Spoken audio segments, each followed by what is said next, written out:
Hello friends, ഇന്ന് നമ്മൾ കാണാൻ പോകുന്നത് ദ ലാൻഡ് ഓഫ് വാരിയേഴ്സ് എന്ന സീരീസിന്റെ 23ാമത്തെ എപ്പിസോഡാണ്. ഇതിന് മുമ്പത്തെ ഭാഗങ്ങൾ കാണാത്തവർക്ക് വേണ്ടി പ്ലേലിസ്റ്റിന്റെ ലിങ്ക് ഡിസ്ക്രിപ്ഷനിൽ ഇട്ടിട്ടുണ്ട്. ഇനി ആപ്പ് വഴിയാണ് നിങ്ങൾ കാണുന്നതെങ്കിൽ നിങ്ങളായിരിക്കും ആദ്യം ഈ വീഡിയോ കാണുന്നത്. യൂട്യൂബ് മെമ്പർഷിപ്പ് എടുക്കുന്നതിനേക്കാളും ഒരുപാട് വീഡിയോസ് കൂടുതൽ ആപ്പ് വഴി നിങ്ങൾക്ക് കാണുവാൻ സാധിക്കും. ഇനി പ്ലേ സ്റ്റോറിലുള്ള ഗെയിം എന്ന് ഞാൻ വിശേഷിപ്പിക്കുന്ന ആപ്പ് വഴിയാണ് നിങ്ങൾ കാണുന്നതെങ്കിൽ യൂട്യൂബ് മെമ്പർഷിപ്പ് എടുത്തിരിക്കുന്നവരെക്കാളും ഒരു വീഡിയോ കൂടുതൽ നിങ്ങൾക്ക് കാണുവാൻ സാധിക്കും. അതിൽ ജസ്റ്റ് ആഡ്സ് വാച്ച് ചെയ്താൽ മതി. അവസാനമാകുമ്പോഴേക്കും നിങ്ങൾക്ക് ലിങ്ക് കിട്ടും. അതുവഴി വീഡിയോ കാണാവുന്നതാണ്. ആപ്പിൽ നിങ്ങൾക്ക് അപ്ലോഡ് ചെയ്ത് കഴിയുമ്പോൾ തന്നെ നോട്ടിഫിക്കേഷൻ കിട്ടും. ഗെയിമിൽ പക്ഷേ നോട്ടിഫിക്കേഷൻ കിട്ടില്ല എങ്കിലും വെബ്സൈറ്റ് നിങ്ങൾ ഇടയ്ക്ക് വിസിറ്റ് ചെയ്താൽ മതി. അവിടെ കമ്മ്യൂണിറ്റി പോസ്റ്റ് സെക്ഷനിൽ വീഡിയോ അപ്ലോഡ് ചെയ്തിട്ടുണ്ടെങ്കിൽ നിങ്ങൾക്ക് മനസ്സിലാകും. അപ്പോൾ സമയം കളയുന്നില്ല, വീഡിയോയിലേക്ക് കിടക്കാം. കഴിഞ്ഞ എപ്പിസോഡിന്റെ അവസാനത്തിൽ നമ്മൾ കണ്ടത് തന്റെ ഫാദറിനെ ട്രീറ്റ് ചെയ്യണമെന്ന് ബെങ് ടാങ്സനോട് ആവശ്യപ്പെടുന്നതാണ്. ടാങ്സൻ ആകട്ടെ തന്റെ കഴിവിന്റെ പരമാവധി ശ്രമിക്കാമെന്ന് പറഞ്ഞു. ഈ എപ്പിസോഡിന്റെ തുടക്കത്തിൽ തന്നെ കാണിക്കുന്നത് ടാങ്സൻ ഫ്രണ്ട്സിന്റെയും മാസ്റ്റേഴ്സിന്റെയും കൂടെ ഭക്ഷണം കഴിക്കുന്നതാണ്. അവരെല്ലാവരും തന്നെ നല്ല ഹാപ്പിയിലാണെങ്കിലും ടാങ്സൻ അത്രയ്ക്ക് വലിയ ഹാപ്പിയിലൊന്നുമല്ല. ഫ്ലാൻഡർ ആകട്ടെ അത് ശ്രദ്ധിക്കാതെ എല്ലാവരും ഹാപ്പിയിലാണെന്ന് കരുതി ഇങ്ങനെ പറയുന്നു: 5 വർഷത്തിന് മുമ്പ് കലുഷിതമായ അവസരത്തിലാണ് നിങ്ങൾ പല സ്ഥലങ്ങളിലേക്ക് ചിതറിപ്പോയത്. 5 വർഷത്തിന് ശേഷം നിങ്ങൾ ഒരുപാട് മെച്ചപ്പെട്ടിട്ടുണ്ട്. വലിയ വലിയ വെല്ലുവിളികളൊക്കെ നേരിടാവുന്ന സാഹചര്യത്തിലാണ് നിങ്ങളിപ്പോൾ ഉള്ളത്. നിങ്ങളെക്കുറിച്ച് ഓർത്ത് ഞാൻ ഈ ഒരു അവസരത്തിൽ ഞാൻ നിങ്ങളോട് പറയുകയാണ്, അക്കാദമി നിങ്ങളുടെ ഏതാവശ്യത്തിനും കൂടെ ഉണ്ടാകും. അക്കാദമി ആയിരിക്കും നിങ്ങളുടെ ഏറ്റവും വലിയ സപ്പോർട്ട്. ശേഷം ഒരുപാട് സന്തോഷത്തോടെ തമാശകളൊക്കെ പറഞ്ഞ് കളിച്ചിരികളുമായിട്ട് അവർ ഭക്ഷണം കഴിക്കുന്നു. ടാങ്സൻ ആകട്ടെ അപ്പോൾ വൂവിനെ മിസ് ചെയ്യുന്നു. വൂ ആകട്ടെ പ്രത്യക്ഷപ്പെട്ട് അവനോട് ഇങ്ങനെ പറയുന്നത് പോലെയും അവന് തോന്നുന്നു. എന്ത് ഡെലീഷ്യസ് ആയിട്ടുള്ള ഫുഡാണ്, അതിന്റെ മണം കേട്ടിട്ട് എനിക്ക് കഴിക്കാൻ തോന്നുന്നു. അത് കഴിക്കാൻ സാധിക്കാത്തതിന്റെ ഖേദം അവൾ പ്രകടിപ്പിക്കുമ്പോൾ ടാങ്സൻ 2 ഗ്ലാസ്സിലാക്കി വൈൻ എടുത്തതിന് ശേഷം നിങ്ങൾ ആഘോഷിക്കൂ, ഞാനിപ്പോ വരാമെന്ന് പറഞ്ഞ് അവിടുന്ന് പോകുന്നു. മുബായി അവൻ നല്ല വിഷമത്തിലാണെന്ന് മനസ്സിലാക്കി ടാങ്സൻ എന്ത് പറ്റി എന്ന് ചോദിച്ച് അവന്റെ കൂടെ പോകാൻ ഒരുങ്ങുന്നുണ്ട്.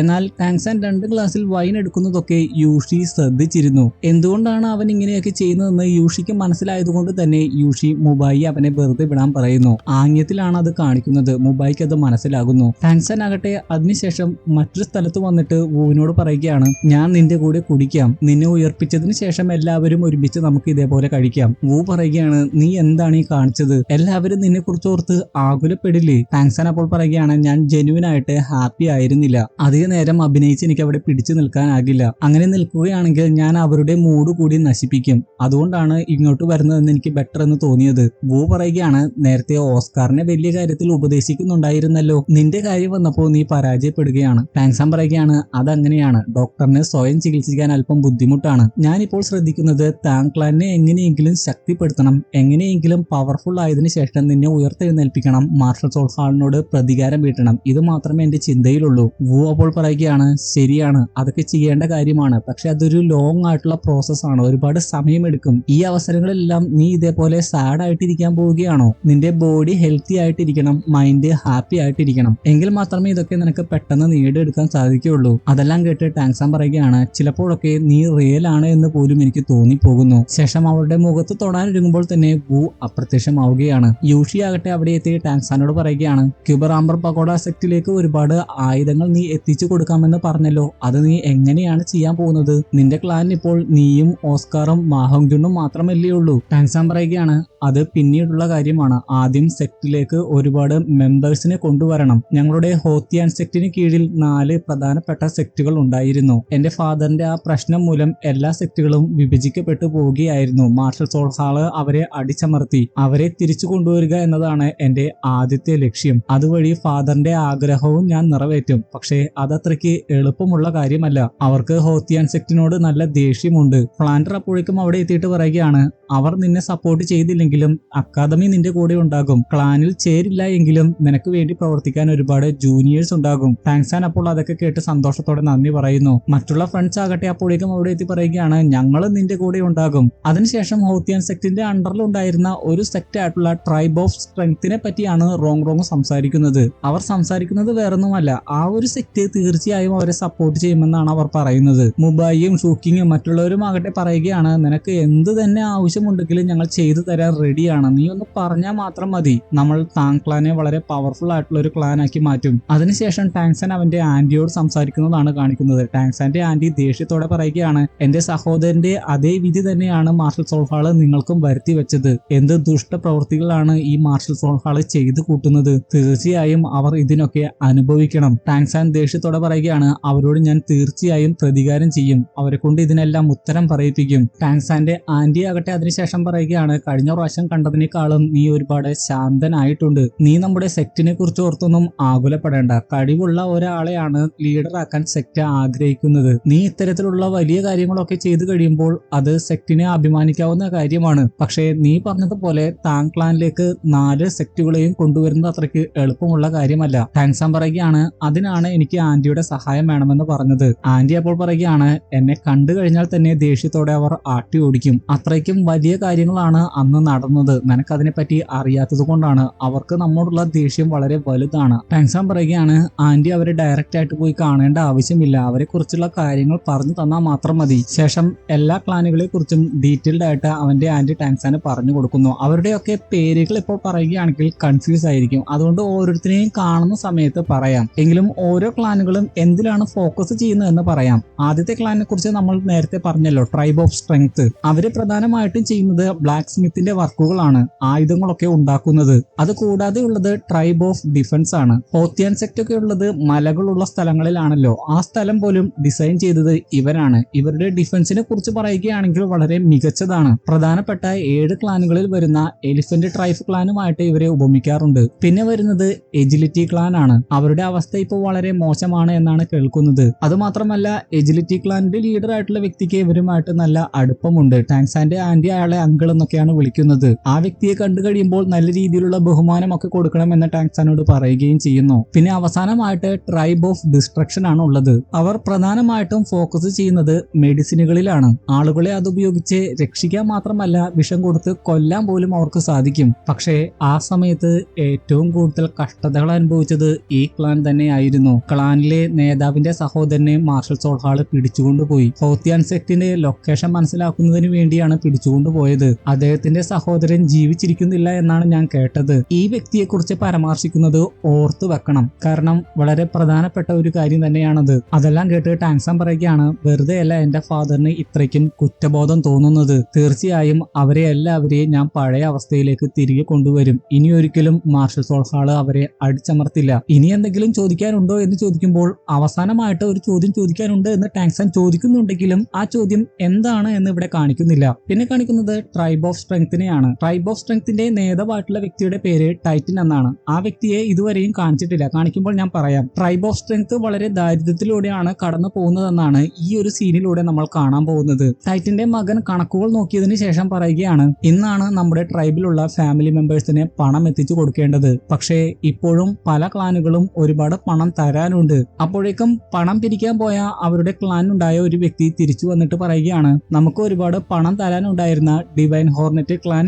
ഇല്ലാതായിരിക്കുന്നു. സത്യസന്ധനായ അവരുടെ നേതാവ് മരിച്ചു. മറ്റൊരു ക്ലാനാണ് അവരുടെ കൺട്രോൾ ഇപ്പോൾ ഏറ്റെടുത്തിരിക്കുന്നത്. ഇപ്പോഴത്തെ അധികാരിയോട് തരാനുള്ള പണത്തെ പറ്റി ചോദിച്ചപ്പോൾ തരാൻ യാതൊരു ഉദ്ദേശവുമില്ല, വേണമെങ്കിൽ മേടിച്ചെടുത്തോളാനാണ് പറഞ്ഞത്. അതിനുശേഷം ഗെയിൽ ക്ലാന്റെ അടുത്താണ് ചെന്നത്. അവരും ഒരുപാട് പണം തരാനുണ്ടായിരുന്നു. പക്ഷേ അവരാകട്ടെ മാർഷൽ സോൾഹാളുമായിട്ട് ലയിച്ചു ചേർന്നിരിക്കുന്നു. അവരും പണം തരാൻ തയ്യാറല്ല. ദേഷ്യത്തോടെ ടൈറ്റന്റെ മകൻ പ്രതികരിക്കാൻ വേണ്ടി പുറത്തേക്ക് പോകാൻ ഒരുങ്ങുന്നു. അപ്പോഴേക്കും ക്ലാനിലെ മറ്റൊരു അംഗം ഓടി വന്ന് അപേക്ഷിക്കുകയാണ്, നമ്മുടെ ക്ലാനിന്റെ അവസ്ഥ വളരെ ശോചനീയമാണെന്നറിയാം, പക്ഷേ എന്റെ കുട്ടി രോഗാവസ്ഥയിലാണ്, അവന് ചികിത്സിക്കണമെങ്കിൽ കുറച്ച് പണം തരണം. ടൈറ്റന്റെ മകനാകട്ടെ അയാളുടെ കയ്യിലുണ്ടായിരുന്ന പണം എടുത്താണ് കൊടുക്കുന്നത്. കാരണം ട്രൈബിന് വേണ്ടിയുള്ള ഫണ്ടിൽ പോലും പണം ഉണ്ടായിരുന്നില്ല. ടൈറ്റന്റെ മകൻ അതിനുശേഷം എല്ലാവരോടുമായിട്ട് പറയുകയാണ്, പണത്തിന്റെ കാര്യം ഞാൻ പിന്നീട് ഡീല് ചെയ്തോളാം. ദയവ് ചെയ്ത് നമ്മുടെ സെക്റ്റിന്റെ ലീഡറിനോട് ഇതിനെപ്പറ്റി പറയരുത്, അതായത് അയാളുടെ ഫാദറിനോട് തന്നെ. പ്രായത്തെ മാനിച്ചെങ്കിലും അദ്ദേഹത്തെ കുഴപ്പത്തിലാക്കരുത് എന്നാണ് അയാൾ പറയുന്നത്. അപ്പോഴേക്കും ഇതൊക്കെ കാണാതിരിക്കാൻ ഞാൻ അന്ധനല്ല എന്ന് പറഞ്ഞുകൊണ്ട് ടൈറ്റൻ അങ്ങോട്ട് വരുന്നു. ഹോത്തിയാൻ സെക്റ്റിൽ നിന്ന് പിരിഞ്ഞ സമയത്ത് പോലും നമുക്ക് ജീവിക്കാനുള്ള വകയുണ്ടായിരുന്നു. പക്ഷേ ഇപ്പോൾ നമ്മുടെ അവസ്ഥ വളരെ മോശമാണ്. നിങ്ങളെ ഇങ്ങനെയൊക്കെ കണ്ടിരിക്കാൻ എനിക്ക് സാധിക്കില്ല. അതുകൊണ്ട് തന്നെ എന്റെ പേഴ്സണൽ ആയിട്ടുള്ള പ്രോപ്പർട്ടി പോലും നിങ്ങൾക്ക് വേണ്ടി വിട്ടുതരാൻ ഞാൻ തയ്യാറാണ്. ഇത്രയും കാലത്തെ എന്റെ സമ്പാദ്യമാണിത്. പൂർവികരായിട്ട് കൈമാറ്റം ചെയ്ത് കിട്ടിയതാണിത്. വയസ്സാം കാലത്ത് അവരുടെ ആവശ്യങ്ങൾക്ക് വേണ്ടിയാണ് ഇതിങ്ങനെ വെക്കുന്നത്. ശേഷം അയാൾ തുടർന്ന് പറയുകയാണ്, ഇതെല്ലാം തന്നെ എന്റെ തെറ്റാണ്. ചില ജോലികൾ ചെയ്യാൻ പാടില്ല എന്ന നിയമം നമ്മുടെ ട്രൈബിലുണ്ട്. ആ ഒരു നിയമം ഉണ്ടാക്കിയതുകൊണ്ട് മാത്രമാണ് നമ്മുടെ ട്രൈബ് ഇത്രയും ദാരിദ്ര്യാവസ്ഥയിൽ ചെന്ന് പെട്ടത്. നിങ്ങൾക്കിപ്പോൾ വേണമെങ്കിൽ ഈ പണം എടുത്തിട്ട് ഈ ട്രൈബെ വിട്ടു പോകാം. നമ്മുടെ ട്രൈബ് ഇപ്പോൾ നാശത്തിന്റെ വക്കിലാണ്. എന്നാൽ അവരെല്ലാവരും ഒരേ സ്വരത്തിൽ സ്വരത്തിൽ പറയുകയാണ്, ഒരിക്കലുമില്ല, ഞങ്ങൾ ചെറുപ്പക്കാരാണ്, നമുക്ക് ഒരുമിച്ച് എല്ലാ പ്രതിസന്ധികളെയും നേരിടാം. അതുമാത്രമല്ല, ട്രൈബിന്റെ ലീഡർ ആയിട്ടുള്ള അങ്ങ് ഒറ്റയ്ക്കല്ലല്ലോ ഈ നിയമങ്ങൾ ഉണ്ടാക്കിയത്, ഞങ്ങളും കൂടി അംഗീകരിച്ചത് കൊണ്ടല്ലേ ഈ നിയമം പാസ്സായത്. ടൈറ്റന്റെ മകനും അത് തന്നെയാണ് പറയുന്നത്. അതുകൊണ്ട് തന്നെ പിച്ചെടുത്താലും വിലക്കപ്പെട്ട ജോലികൾ ചെയ്യില്ല എന്ന് അവർ പറയുന്നു. വിലക്കപ്പെട്ട എന്ത് ജോലിയാണ് അവർ ഉദ്ദേശിച്ചതെന്ന് ഉടനെ തന്നെ നമുക്ക് മനസ്സിലാകും. അതെല്ലാം കേട്ട് തന്റെ ട്രൈബിനെ കുറിച്ച് ഓർത്ത് ടൈറ്റന് തന്നെ അഭിമാനം തോന്നുന്നു. പിന്നെ കാണിക്കുന്നത് ടാങ്സാനും കൂട്ടുകാരും അവിടെ എത്തുന്നതാണ്. ദാരിദ്ര്യമാണെങ്കിലും അത് ശരിക്കും കൊട്ടാരം പോലെ തന്നെ ആയിരുന്നു. അതുകൊണ്ട് തന്നെ മാ ഹോങ്ജുൻ പറയുന്നത് അത് ടാങ്ക്ലാൻഡിന്റെ കൊട്ടാരമായിട്ട് തീരുമാനിക്കാം എന്നാണ്. അതിനുശേഷം ഒരാൾ അങ്ങോട്ട് വരുമ്പോൾ മാ ഹോങ്ജുൻ ചോദിക്കുന്നുണ്ട്, ഇനി നമ്മളെ ആട്ടി ഓടിക്കാനാണോ വരുന്നതെന്ന്. ടാങ്സാൻ പറയുകയാണ്, ഏയ്, മറ്റു 3 ക്ലാനുകൾ നമ്മളെ ആട്ടി ഓടിച്ചാലും ഈ ക്ലാൻ നമ്മളെ ആട്ടി ഓടിക്കില്ല. ഇതേ സമയം ടാങ്സൺ അവന്റെ ആന്റിയോട് അവസാനമായിട്ട് ചോദിച്ച ചോദ്യം എന്താണെന്ന് കാണിക്കുന്നുണ്ട്. ഈ 4 സെക്ട് ലീഡേഴ്സിന്റെയും വീക്ക്നെസ് എന്താണെന്നാണ് ടാങ്സാൻ ചോദിച്ചത്. അതിൽ ടൈറ്റന്റെ വീക്ക്നെസ് എന്താണെന്ന് വെച്ച് കഴിഞ്ഞാൽ ടാങ്സാന്റെ ഫാദർ തന്നെയാണ്. ടാങ്സാന്റെ ഫാദറിനോട് അയാൾ ഒരുപാട് വിശ്വസ്തനായിരുന്നു. അതുകൊണ്ട് തന്നെ പ്രശ്നങ്ങൾ ഉണ്ടായപ്പോൾ അദ്ദേഹം സ്വയം ഹോത്തിയാൻ സെക്റ്റിൽ നിന്ന് പിന്മാറിയതായിരുന്നു. ശേഷം ടാങ്സാൻ ടൈറ്റനെയും മകനെയും കാണുന്നതായിട്ട് കാണിക്കുന്നു. ടാങ്സാനെ മനസ്സിലായി കഴിയുമ്പോൾ വലിയ രീതിയിൽ ബഹുമാനം കൊടുക്കുകയും സന്തോഷത്തോടെ ടാങ്സാനെ കെട്ടിപ്പിടിക്കുകയും ഒക്കെ ചെയ്യുന്നുണ്ട്. അതിനുശേഷം അവരുടെ നേതാവൊക്കെ ഇരിക്കുന്ന സ്ഥലത്ത് തന്നെയാണ് ടാങ്സാനെ നിർബന്ധിച്ച് ഇരുത്തുന്നത്. ടാങ്സാന്റെ ഫാദറൊക്കെ അവിടെയാണ് ഇരിക്കാറുള്ളത്. ശേഷം എല്ലാ കാര്യങ്ങളും അവർ സംസാരിക്കുന്നുണ്ട്. പ്രത്യേകിച്ച് ടാങ്സാന്റെ ഫാദറിനെ കുറിച്ചുള്ള കാര്യങ്ങളാണ് മെയിനായിട്ട് സംസാരിക്കുന്നത്. മാ ഹോങ്ജുണിനെ നോക്കുകയാണെങ്കിൽ അവൻ പുറത്ത് നല്ല ആകുലതയിലാണ്. അവൻ കൂട്ടുകാരോട് പറയുകയാണ്, ടാങ്സാനെ ഒറ്റയ്ക്ക് വിളിപ്പിച്ച് സംസാരിച്ചതിന്റെ പിന്നിൽ എന്തെങ്കിലും ഗൂഢാലോചന ഉണ്ടാകുമോ? റോങ് പറയുകയാണ്, കുറച്ചു നേരം കൂടി കാത്തിരിക്കാം. മുബായ് പറയുകയാണ്, അങ്ങനെയൊന്നും ഉണ്ടാകില്ല, ടാങ്സാൻ എന്തെങ്കിലും പോംവഴി കണ്ടിട്ടുണ്ടാകും. ടൈറ്റനെ നോക്കുകയാണെങ്കിൽ എല്ലാ കാര്യങ്ങളും കേട്ട് കഴിയുമ്പോൾ അയാൾക്ക് ഒരുപാട് വിഷമമാകുന്നുണ്ട്. അയാൾ പറയുകയാണ്, എന്റെ മാസ്റ്ററിന്റെ ഭാഗത്ത് ഒരു തെറ്റും ഉണ്ടായിരുന്നില്ല, എന്നിട്ടും എന്തിനാണ് ആ സോൾ ബോണുകൾ ഹോത്തിയാൻ സെക്റ്റിന് തിരികെ കൊടുത്തത്? ടാങ്സാന്റെ ഫാദറിനെയാണ് എന്റെ മാസ്റ്റർ എന്ന് ടൈറ്റൻ വിളിക്കുന്നത്. അത്രമാത്രം വിശ്വസ്തനാണ് ടൈറ്റൻ. ടാങ്സാന്റെ ആന്റിയും ഇത് തന്നെയാണ് പറഞ്ഞത്. ടാങ്സാൻ പറയുകയാണ്, അതിനെക്കുറിച്ച് ഓർത്തൊന്നും ഇനി ആകുലപ്പെടേണ്ട, അതൊക്കെ കഴിഞ്ഞ കാര്യമല്ലേ. എന്റെ ഫാദർ ഇപ്പോൾ എന്റെ അമ്മയുടെ കൂടെ ഹാപ്പി ആയിട്ടിരിക്കുന്നുണ്ട്. ഇനി ഫാദറിന് ചെയ്തു തീർക്കാൻ സാധിക്കാത്ത കാര്യങ്ങളൊക്കെ ഞാനാണ് ചെയ്തു തീർക്കാൻ പോകുന്നത്. അതിനുവേണ്ടി തന്നെയാണ് അങ്ങയെ കാണാൻ വേണ്ടിയും വന്നിരിക്കുന്നത്. അപ്പോ എന്താവശ്യമുണ്ടെങ്കിലും മടി കൂടാതെ പറഞ്ഞോളൂ, താൻ ചെയ്യാൻ തയ്യാറാണ് എന്ന് ടൈറ്റൻ പറയുന്നു. അപ്പോൾ ടാങ്സാൻ താങ്ക്ലാൻ സ്ഥാപിച്ചതിനെ കുറിച്ച് പറയുന്നു. ശേഷം അവരോട് അതിൽ ചേരാൻ പറയുന്നു. ടൈറ്റൻ അപ്പോൾ പറയുന്നുണ്ട്, മാസ്റ്ററിനെ ഹോത്തിയാൻ സെക്റ്റ് തിരികെ എടുത്തതല്ലേ? ടാങ്സാൻ പറയുകയാണ്, അത് ശരിയാണ്, പക്ഷെ എനിക്ക് 3 ചലഞ്ചുകൾ കംപ്ലീറ്റ് ആക്കണം. ശേഷം ആ 3 ചലഞ്ചുകളെ കുറിച്ചൊക്കെ പറയുന്നു. അത് കേട്ട് ദേഷ്യത്തോടെ ടൈറ്റൻ പറയുകയാണ്, ഇമ്പോസിബിൾ ആയിട്ടുള്ള ഈ ചലഞ്ചുകൾ മുന്നോട്ട് വെച്ച അവർ വിഡ്ഢികളാണ്. ടൈറ്റന്റെ മകൻ അപ്പോൾ പറയുകയാണ്, സാധാരണക്കാർക്ക് അത് ബുദ്ധിമുട്ടായിരിക്കും, പക്ഷേ മാസ്റ്റർ എക്സ്ട്രാ ഓർഡിനറി അല്ലേ, ടാങ്സാനെയാണ് മാസ്റ്റർ എന്ന് വിളിക്കുന്നത്. ടാങ്സാൻ പറയുകയാണ്, അത് ഞാൻ എന്തൊക്കെ വന്നാലും നിറവേറ്റും, അതോടൊപ്പം തന്നെ താങ്ക്ലാനും സ്ഥാപിക്കും, എങ്കിൽ മാത്രമേ മാർഷൽ സോൾ ഹാളിനെ നേരിടാനുള്ള ഒരു പൊസിഷനിൽ എത്തിച്ചേരുകയുള്ളൂ. അത് കേട്ട് കഴിയുമ്പോൾ ടൈറ്റൻ താങ്ക്ലാനിൽ ചേരാൻ തയ്യാറാകുന്നു. പക്ഷേ ഒരു റിക്വസ്റ്റ് ആണ് മുന്നോട്ട് വെക്കുന്നത്. ഭാവിയിൽ ഹോത്തിയാൻ സെക്റ്റ് ഉയർന്നു വരികയാണെങ്കിൽ താങ്ക്ലാൻ അവരുമായിട്ട് ലയിക്കാൻ തീരുമാനിക്കുകയാണെങ്കിൽ ട്രൈബ് ഓഫ് സ്ട്രെങ്ത്തിലേക്ക് തിരികെ വരാൻ അനുവദിക്കണം. ഉടനെ തന്നെ ടാങ്സാൻ പറയുകയാണ്, അത് ഒരിക്കലും സംഭവിക്കില്ല. എന്തൊക്കെ തന്നെ സംഭവിച്ചാലും താങ്ക്ലാൻ ഹോത്തിയാൻ സെക്റ്റുമായിട്ട് ലയിച്ചു ചേരില്ല. അത് സ്വതന്ത്രമായിട്ടുള്ള ഒരു ക്ലാൻ ആയിരിക്കും. അങ്ങനെയെങ്കിൽ താൻ അതിൽ ചേരാൻ റെഡിയാണെന്ന് സന്തോഷത്തോടെ ടൈറ്റനും മകനും പറയുന്നു. ടാങ്സാൻ ആകട്ടെ ടൈറ്റനെ എൽഡർ ചീഫായിട്ട് തിരഞ്ഞെടുക്കുന്നു. ടൈറ്റൻ അപ്പോൾ പറയുന്നുണ്ട്, നമ്മുടെ താങ്ക്ലാന് ഒരു സ്ഥലം വേണ്ടേ, എന്റെ ഈ കൊട്ടാരം തന്നെ അതിന് തിരഞ്ഞെടുക്കാം. ടാങ്സാന് അത് കേട്ട് സന്തോഷമാകുന്നു. എങ്കിലും അവൻ പറയുകയാണ്, ട്രൈബ് ഓഫ് സ്ട്രെങ്ത് മോശം ടൈമിലൂടെയാണ് കടന്നു പോകുന്നത് എന്നാണ് ഞാൻ കേട്ടത്. എന്തെങ്കിലും ഫണ്ടിന്റെ ആവശ്യമുണ്ടെങ്കിൽ പറഞ്ഞാൽ മതി. ക്യൂബർ ആംബർ പഗോഡ സെക്റ്റിന്റെ വലിയൊരു ഓർഡർ നമുക്ക് കിട്ടിയിട്ടുണ്ട്. എന്തിന്റെ ഓർഡർ ആണ് എന്ന് ചോദിച്ചു കഴിയുമ്പോൾ ടാങ്സാൻ അവന്റെ ആയുധം കാണിച്ചു കൊടുക്കുന്നു. സൗണ്ട്ലെസ് ആരോ എന്നാണ് അതിന്റെ പേര്. കയ്യിൽ ഒളിപ്പിച്ചു വെച്ച് അറ്റാക്ക് ചെയ്യാവുന്ന രീതിയിലുള്ള വെപ്പൺ ആയിരുന്നു അത്. അതിന്റെ ശക്തിയൊക്കെ കണ്ടു കഴിയുമ്പോൾ അവർ അതിനെക്കുറിച്ച് ഒരുപാട് പുകഴ്ത്തി സംസാരിക്കുന്നുണ്ട്. എന്നാൽ അതൊരിക്കലും അവർ ഉണ്ടാക്കില്ല എന്ന് പറയുന്നു. അതിന്റെ കാരണം ഇപ്പോൾ പറയുന്നില്ല, കുറച്ച് കഴിയുമ്പോൾ തന്നെ പറയും. പിന്നെ കാണിക്കുന്നത് ടാങ്സാന്റെ ഫ്രണ്ട്സിനെയും പരിചയപ്പെടുത്തുന്നതാണ്. ടൈറ്റൻ അവരെ ഗ്രീറ്റ് ചെയ്തിട്ട് പറയുകയാണ്, നേരത്തെ നിങ്ങളെ മനസ്സിലാക്കാതെ മാറ്റി നിർത്തിയതിൽ ക്ഷമിക്കണം. ഷ്രെക്ക് അക്കാദമിയിലെ 7 ഡെവിൾസിനെ പറ്റി ഞാൻ ഒരുപാട് കേട്ടിട്ടുണ്ട്. അതിനുശേഷം അവർക്ക് വേണ്ട സൗകര്യങ്ങളൊക്കെ ഒരുക്കി കൊടുത്തിട്ടാണ് ടൈറ്റനും മകനും അവിടുന്ന് പോകുന്നത്. അതിനുശേഷം ടാങ്സാൻ ഫ്രണ്ട്സിനോട് പറയുന്നുണ്ട്, അവർ താങ്ക്ലാനിൽ ചേരാൻ തയ്യാറായി, പക്ഷേ ക്യൂബർ ആംബർ പഗോഡ സെക്റ്റിന് വേണ്ടി ആയുധങ്ങൾ ഉണ്ടാക്കി തരാൻ അവർ തയ്യാറല്ല. അതിനുള്ള കാരണം ഇപ്പോഴാണ് ടാങ്സാൻ പറയുന്നത്. നേരത്തെ ടൈറ്റൻ പറഞ്ഞിരുന്നു, ഹോത്തിയാൻ സെക്റ്റിൽ നിന്ന് വേർപെട്ടതിന് ശേഷം മാർഷൽ സോൾ ഹാൾ അവരെ ഒരുപാട് ചോദ്യം ചെയ്തു, പ്രത്യേകിച്ച് ടൈറ്റനെ. അതുമാത്രമല്ല നിർബന്ധപൂർവ്വം അവരെ കൊണ്ട് ഒരുപാട് ജോലികൾ ചെയ്യിപ്പിച്ചു. അതിൽ ഒരെണ്ണമായിരുന്നു ആയുധങ്ങൾ ഉണ്ടാക്കിപ്പിച്ചത്. അത് ടെസ്റ്റ് ചെയ്യുന്നതിന് വേണ്ടി തന്നെ ഒരുപാട് ചെറിയ ക്ലാനുകളെ അവർ ആക്രമിച്ചു. 100 വർഷത്തോളം പാരമ്പര്യമുള്ള ക്ലാനുകളും അതിൽ ഉണ്ടായിരുന്നു. ചെയ്യുന്നു. അങ്ങനെ ഞാൻ മാർഷൽ സോൾഹാളിന്റെ മൂർച്ചയുള്ള കത്തിയായി തീർന്നു. ആ തെറ്റുകൾക്ക് ഒരു പരിഹാരം എന്ന നിലയിലാണ് പിന്നീട് ആയുധങ്ങളൊന്നും ഉണ്ടാക്കില്ല എന്ന് ഞാൻ ശപഥം ചെയ്തത്. അങ്ങനെ ആയുധങ്ങൾ ഉണ്ടാക്കുന്നത് ഞങ്ങൾക്ക് വിലക്കപ്പെട്ട ജോലിയായി തീർന്നു. നേരത്തെ അവർ പരാമർശിച്ച വിലക്കപ്പെട്ട ജോലികൾ ഇതാണ്. അതെല്ലാം കേട്ട് കഴിയുമ്പോൾ അവർക്ക് മനസ്സിലാകുന്നുണ്ട് എന്തുകൊണ്ടാണ് ട്രൈബ് ഓഫ് സ്ട്രെങ്ത് വളരെ ശോചനീയമായിട്ടുള്ള അവസ്ഥയിലൂടെ കടന്നു പോകുന്നതെന്ന്. അത് മാത്രമല്ല, അത്യാവശ്യമായതുകൊണ്ടാണ് അത്തരത്തിലുള്ള തീരുമാനം അവർ എടുത്തതെന്ന് മനസ്സിലാകുന്നു. ടാങ്സൺ അതുകൊണ്ട് പറയുകയാണ് അദ്ദേഹത്തിന്റെ മൈൻഡ് മാറ്റാൻ വേറൊരു ഐഡിയ ഉണ്ട്. ശേഷം അത് അവരുമായിട്ട് ഡിസ്കസ് ചെയ്യുന്നു. പിന്നെ കാണിക്കുന്നത് അത്രയും പ്രായമായിട്ടും ഡംബൽ എടുക്കുന്നത് പോലെ വലിയ കല്ലുകൾ എടുത്ത് എക്സസൈസ് ചെയ്യുന്ന ടൈറ്റനെയാണ്. ടാങ്സാനും മാഹോങ് ജുണ്ണും ഇതേ സമയം അവിടെ എത്തി ട്രെയിനിങ്ങിന് വന്നതാണെന്ന് പറഞ്ഞ് ടാങ്സന്റെ മറ്റൊരു ആയുധം അവിടെ വെച്ച് ടെസ്റ്റ് ചെയ്യുന്നു. ഒരു വലിയ കല്ലിലാണ് ടെസ്റ്റ് ചെയ്യുന്നത്. അത് ഉടനെ തന്നെ തവിട് പൊടിയാവുകയാണ്. ഒരുപാട് ആകാംക്ഷയോടെ അത് കണ്ട് ടൈറ്റൻ അങ്ങോട്ട് വരുന്നുണ്ട്. ടാങ്സാനും മാഹോങ് ജുണ്ണും ആകട്ടെ അതിനെപ്പറ്റി പുകഴ്ത്തി സംസാരിച്ചിട്ട് പറയുകയാണ് ഇനിയിപ്പോൾ ഇത് ക്ലീൻ ചെയ്യാൻ ആരെങ്കിലും വിളിച്ചുകൊണ്ട് വരണമല്ലോ. ശേഷം അതിനുവേണ്ടി ആ ആയുധം അവരവിടെ വെച്ചുകൊണ്ട് പോകുന്നു. ടൈറ്റൻ ആകട്ടെ അങ്ങോട്ടും ഇങ്ങോട്ടും നോക്കി ആരുമില്ല എന്ന് ഉറപ്പുവരുത്തി ആ ആയുധം എടുത്ത് നോക്കുകയാണ്. അത് കണ്ട് അയാൾക്കും ഒരുപാട് ഇഷ്ടമാകുന്നുണ്ട്. എങ്കിലും അതിന്റെ പേരെന്തായിരിക്കുമോ എന്ന് അയാൾ പറയുന്ന സമയത്ത് അതിന്റെ പേര് എന്താണെന്ന് ടാങ്സാനും മാഹോങ് ജുണ്ണും വന്ന് പറഞ്ഞു കൊടുക്കുന്നു. അതിനെക്കുറിച്ചുള്ള എല്ലാ ഡീറ്റെയിൽസും പറയുന്നു. 40 ലെവലിന് താഴെയുള്ളവരുടെ ഡിഫൻസ് ഒക്കെ എളുപ്പമായിട്ട് തകർക്കാനാകും. അതുകൊണ്ട് ഇത് സ്വന്തമാക്കുന്നത് ഒരു സുവർണ അവസരമാണെന്നൊക്കെ പറഞ്ഞ് അയാളുടെ മനസ്സ് മാറ്റാൻ നോക്കുന്നു. പക്ഷേ എന്നിട്ടും അവസാനം അയാളുടെ മനസ്സ് മാറുന്നില്ല. അത് നല്ല ആയുധമാണെന്ന് അയാളും സമ്മതിക്കുന്നുണ്ട്. പക്ഷേ ഇപ്പോഴും അയാളുടെ മനസ്സ് മാറിയിട്ടില്ല. പിന്നെ അടുത്ത ദിവസം ടാങ്സാൻ ടൈറ്റനെയും മകനെയും ക്യൂബർ ആംബർ പഗോഡ സെക്റ്റിലേക്ക് ക്ഷണിക്കുന്നതാണ് കാണിക്കുന്നത്. മറ്റൊരു ഓർഡർ കൂടി കിട്ടിയിട്ടുണ്ട് എന്ന് പറഞ്ഞാണ് ക്ഷണിക്കുന്നത്. ടൈറ്റൻ ഉടനെ തന്നെ വിനയപൂർവ്വം അത് നിരസിക്കുന്നുണ്ട്. ടാങ്സാൻ അപ്പോൾ പറയുകയാണ് ഇത്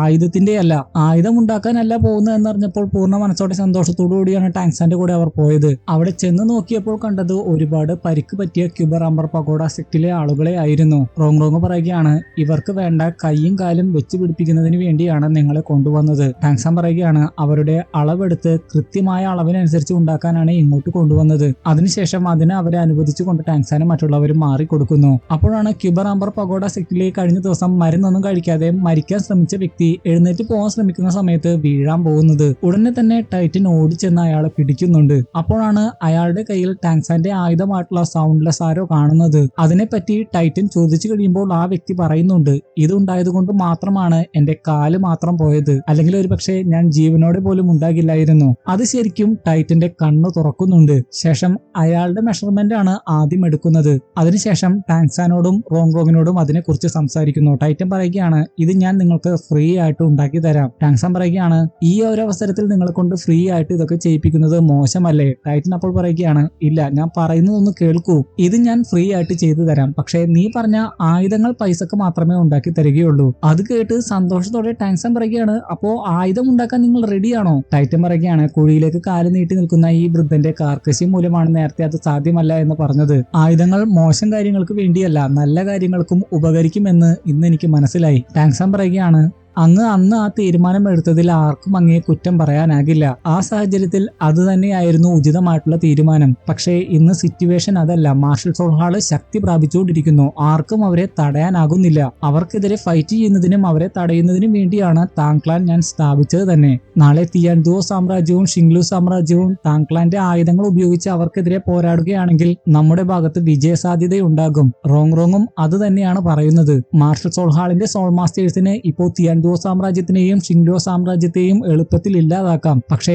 നമ്മുടെ ഈ ആയുധം സാധാരണക്കാരായിട്ടുള്ള ആളുകളുടെ കരങ്ങളിൽ പോലും എത്തുകയാണെങ്കിൽ മാർഷൽ സോൾഹാളിന് നമ്മളെ തൊടാനാകില്ല. ഒരു സപ്പോർട്ട് ബ്രാഞ്ച് സോൾ മാസ്റ്ററിന് ഈ ആയുധങ്ങൾ എത്രമാത്രം വിലപ്പെട്ടതാണെന്ന് ഞങ്ങൾ തന്നെ സാക്ഷ്യം വഹിച്ചതാണ്. ടൈറ്റൻ അതെല്ലാം കേട്ട് തന്റെ കഴിവിന്റെ പരമാവധി ശ്രമിച്ച് ആയുധങ്ങൾ ഉണ്ടാക്കി തരാം എന്ന് പറയുന്നു. പക്ഷേ അതിനുള്ള മെറ്റീരിയൽസ് ആണ് പ്രശ്നം. കയ്യും കാലും ഉണ്ടാക്കാനുള്ള മെറ്റീരിയൽസ് എങ്ങനെയെങ്കിലും അഡ്ജസ്റ്റ് ചെയ്യാം. പക്ഷേ ആയുധങ്ങൾ ഉണ്ടാക്കാനുള്ള മെറ്റീരിയൽസ് ആണ്. അപ്പോൾ ടാങ്സാൻ പറയുകയാണ് അതിലും പ്രധാനപ്പെട്ടതാണ് മറ്റുള്ള 3 ക്ലാനുകളെയും ടാങ് ക്ലാനിലേക്ക് കൊണ്ടുവരിക എന്നുള്ളത്. അതിലും ടൈറ്റന്റെ സഹായം വേണമെന്ന് ടാങ്സാൻ പറയുന്നു. പിന്നെ കാണിക്കുന്നത് രാത്രിയിൽ ബെങ്ങിന് വേണ്ടിയുള്ള മരുന്ന് ഉണ്ടാക്കിക്കൊണ്ടിരിക്കുന്ന ടാങ്സാനെയാണ്. അപ്പോൾ പ്രത്യക്ഷപ്പെട്ട് ചോദിക്കുന്നുണ്ട് അത് ഉണ്ടാക്കാൻ സാധിക്കുമോ എന്ന്. ടാങ്സാൻ അപ്പോൾ പറയുകയാണ് ഇത് എങ്ങനെയാണോ ഉണ്ടാക്കുന്നത് എന്ന് മനസ്സിലാക്കിയാൽ മാത്രമേ ഇതിനുള്ള ആന്റിഡോട്ടും കണ്ടെത്താനാവുകയുള്ളൂ. അത് വളരെ ഡിഫിക്കൽട്ട് ആണ്. പക്ഷേ വാക്ക് കൊടുത്തതുകൊണ്ട് മാത്രമാണ് ഞാനിത് ട്രൈ ചെയ്യുന്നത്.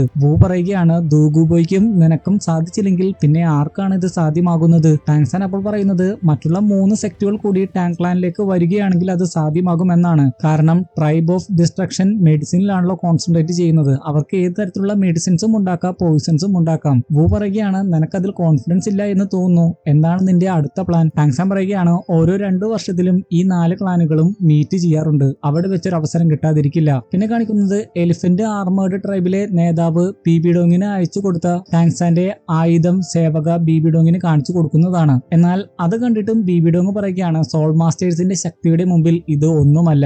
ആട്ടെ, എലിഫന്റ് ആർമേർഡ് ട്രൈബ് ഇത് അയച്ചു തന്നതിന്റെ ഉദ്ദേശം എന്താണ്? ഹുലീന പറയുകയാണ് അവരും ട്രൈബ് ഓഫ് ഡിഫൻസ് തമ്മിൽ എന്തോ പ്രശ്നമുണ്ട്, അവർക്ക് നമ്മുടെ സഹായം വേണം. ബിബിഡോങ് അപ്പോൾ ഹുലീനയോട് ചോദിക്കുകയാണ് മാർഷൽ സോൾഹാളിന് ഇപ്പോൾ അത്യാവശ്യമായിട്ടുള്ളത് എന്താണെന്ന് അറിയാമോ? ഹുലീന പറയുകയാണ് നമുക്ക് അത്യാവശ്യമായിട്ടുള്ളത് സോൾ മാസ്റ്റേഴ്സിനെയാണ്, ഒരുപാട് സോൾ മാസ്റ്റേഴ്സിനെയാണ് നമുക്ക് നഷ്ടമായിട്ടുള്ളത്. ബിബിഡോങ് പറയുകയാണ് നീ കറക്റ്റ് ആയിട്ട് ഉത്തരം പറഞ്ഞിരിക്കുന്നു, നമുക്ക് ഈ എലിഫന്റ് ആർമേർഡ് ട്രൈബിനെ അതിനുപയോഗിച്ചാലോ? ഹുലീന പറയുകയാണ് നല്ലൊരു ആശയമാണ്, അവർ പ്രധാനപ്പെട്ട 7 ക്ലാനുകളിൽ ഉള്ളതാണ്, അവരവരുടെ ശക്തിയും വർദ്ധിപ്പിക്കാൻ ആഗ്രഹിക്കുന്നു. ഇതേ സമയം സേവകയോട് പറഞ്ഞ് ആ ആയുധം ഹുലീനയുടെ നേരെ പ്രയോഗിച്ച് ബിബിഡോങ്ങിന്റെ ശക്തി ഉപയോഗിച്ച് തന്നെ അത് തടയുന്നുണ്ട്. എന്നിട്ട് പറയുകയാണ് ഇപ്പോൾ മനസ്സിലായില്ലേ, സോൾ മാസ്റ്റർ ആണ് പ്രധാനപ്പെട്ടത്, അല്ലാതെ ഇതേപോലത്തെ യൂസ്ലെസ് ആയിട്ടുള്ള ആയുധങ്ങളല്ല. ശേഷം ഹുലീനോട് വീണ്ടും ചോദിക്കുകയാണ് ആരാണ് ബെറ്റർ, എലിഫന്റ് ആർമേർഡ് ട്രൈബ് ആണോ ട്രൈബ് ഓഫ് ഡിഫൻസ് ആണോ? പെട്ടെന്ന് തന്നെ ഹുലീന പറയുകയാണ് സംശയം എന്താണ്, എലിഫന്റ് ആർമേർഡ് ട്രൈബ് തന്നെ. പെട്ടെന്ന് തന്നെ എന്തോ ആലോചിച്ചിട്ട് ഹുലീന പറയുകയാണ് എനിക്ക് തോന്നുന്നത് അവർക്ക് അവരുടെ ആളുകളെ നഷ്ടപ്പെടുത്താൻ ഒട്ടും താല്പര്യമില്ല, അതുകൊണ്ടാണ് മാർഷൽ സോൾഹാളിന്റെ സഹായം തേടുന്നത്,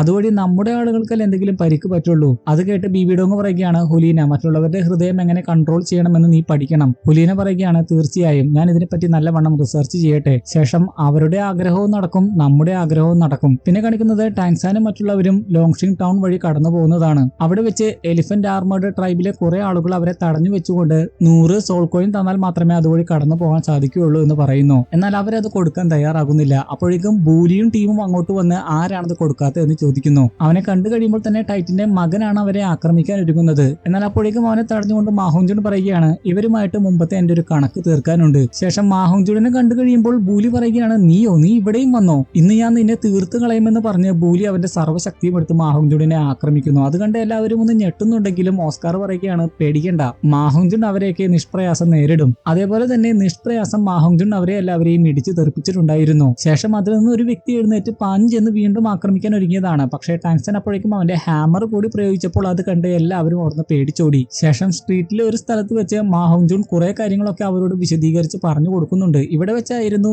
എജിലിറ്റി ക്ലാനിലുള്ള മാഹോങ്ജുൻ ഇഷ്ടപ്പെട്ട ആ സ്ത്രീ അവൻ കണ്ടത്. അതിനെക്കുറിച്ചൊക്കെ പറയുമ്പോൾ എല്ലാവരും പല ഭാഗങ്ങളിലേക്ക് ചിതറി പോകുന്നു. അവൻ പറയുന്നത് കേൾക്കാൻ പോലും തയ്യാറാകുന്നില്ല. ആ സിറ്റിയെ കുറിച്ചുള്ള ഒരുപാട് കാര്യങ്ങൾ അവരോട് അവൻ പറഞ്ഞു കൊടുത്തിരുന്നു. കാരണം അവൻ ലോകം ചുറ്റി സഞ്ചരിക്കുന്ന സമയത്ത് ഇവിടെ കുറച്ച് നാൾ ഉണ്ടായിരുന്നു. പീസ്ഫുൾ ആയിട്ടുള്ള സ്ഥലമാണ് എന്നാണ് ഇത് അറിയപ്പെടുന്നത്. പക്ഷെ യഥാർത്ഥത്തിൽ അത് അങ്ങനെയല്ല. ടൈറ്റൻ പറയുകയാണ് ട്രൈബ് ഓഫ് ഡിഫൻസിലുള്ളവർ പറയുന്നത് കേൾക്കണം, അവർ കഷ്ടപ്പെട്ടാണ് ഇവിടെ ജീവിക്കുന്നത്. അത് മാത്രമല്ല മാർഷൽ സോൾഹാളിന്റെ ഉപദ്രവമുണ്ട്. ഈ സ്ഥലം ഭരിക്കുന്നത് എലിഫന്റ് ആർമേർഡ് ട്രൈബ് ആണ്. ഷിങ്ലുവോ സാമ്രാജ്യത്തിന്റെയും തിയാൻഡുവോ സാമ്രാജ്യത്തിന്റെയും ബോർഡർ ആണ് ലോങ്ഷിങ് ടൗൺ. ഈ 4 ക്ലാനുകളും മീറ്റ് ചെയ്യുന്നത് തന്നെ അവരുടെ സർവൈവലിന് വേണ്ടിയാണ്. അപ്പോഴേക്കും വു അവിടെ പ്രത്യക്ഷപ്പെട്ട് ടാങ്സാനോട് സംസാരിക്കുന്നു. മാർഷൽ സോൾഹാളിന്റെ ദുഷ്ടതകളെ പറ്റിയൊക്കെയാണ് സംസാരിക്കുന്നത്. ടൈറ്റനും മകനും നോക്കുമ്പോൾ ടാങ്സാൻ വെറുതെ സംസാരിക്കുകയാണ്. അപ്പോഴേക്കും മാഹോങ്ജുൻ അവിടെ എത്തി അവൻ വുവിനോടാണ് സംസാരിക്കുന്നത്. നമുക്ക് ഇവിടെയൊക്കെ ചുറ്റി ഒന്ന് കാണാമെന്ന് പറയുന്നു. ശേഷം ഓരോരുത്തരും ഓരോ ഭാഗത്തേക്ക് അവിടമൊക്കെ ചുറ്റി കാണാൻ വേണ്ടി പോകുന്നു. ടാങ്സാനും വുവും ആകട്ടെ അതിനുശേഷം തെരുവിൽ കുറെ പരിപാടികൾ നടക്കുമ്പോൾ അത് കാണാനാണ് പോകുന്നത്. വു ആകട്ടെ ഇതേ സമയം പറയുന്നുണ്ട് ഭാവിയിൽ നമുക്ക് ഇതേപോലെയൊക്കെ ചെയ്യാമെന്ന്.